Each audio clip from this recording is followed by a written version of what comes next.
And Moses joining me on the desk. Now there is a new Bandit in town as the Junior B Hockey Club have hired a new head coach. And it really came to the front office. They really took their time, Nairman, to find their man to replace Jason Newman, and they did. Today they announced Adam Andrew as the new bench boss. Now Andrew comes to the Bandits after several seasons coaching the Wainwright Polar Kings elite program at the bantam and midget levels. We had a lot of candidates and we talked to a lot of guys, and Adam, after talking to all these guys, really stood out for us, and we felt really comfortable in giving an opportunity to Adam.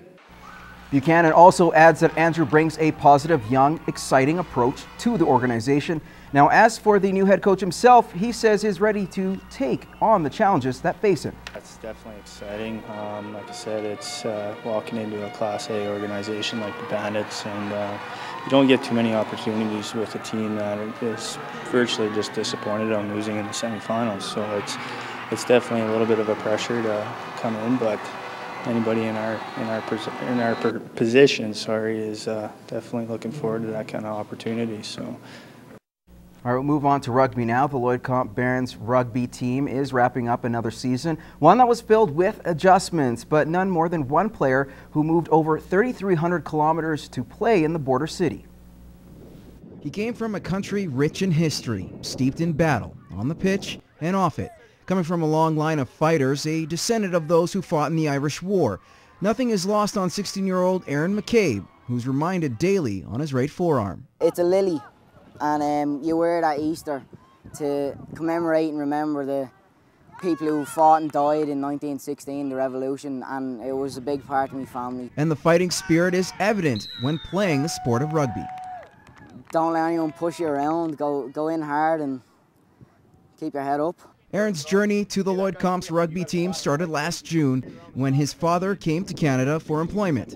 Aaron followed suit and enrolled at Lloydminster Comprehensive. It was just a better chance for a better education, so I decided to stay here and try and make a better life for myself. It was there when a teacher who was involved in rugby suggested that Aaron play too. He knew I was Irish, so he just presumed I was a good rugby player, so he invited me out and I took his offer and now I'm playing. It's been an adjustment for Aaron coming to a new country, but he's had success under head coach Wytrykusz, who expects a lot from his players. You know the movie The Bad News Bears? That's what he's like. He's a kid with talent who saunters around a little bit and you got to ride him a little bit, but he's tough. And so yes, he's got game sense and toughness, but you want more out of him, you know, and there is a lot more that can come out of him, you know. He really likes fighting for his team, and I would say that's the other thing that impresses me is that he'll take some knocks, some lickings, and it looks like he wants to give up, but nope, he shakes his head off, gets everyone back in there and back at her again.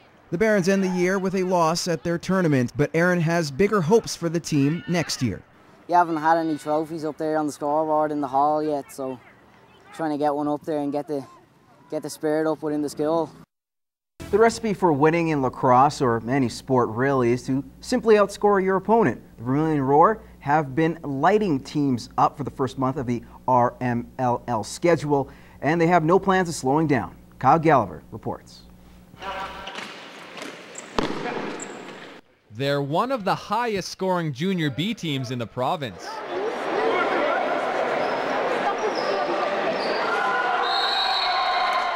The Vermilion Roar have already eclipsed the 100 goal mark, while no other team in the conference has more than 73.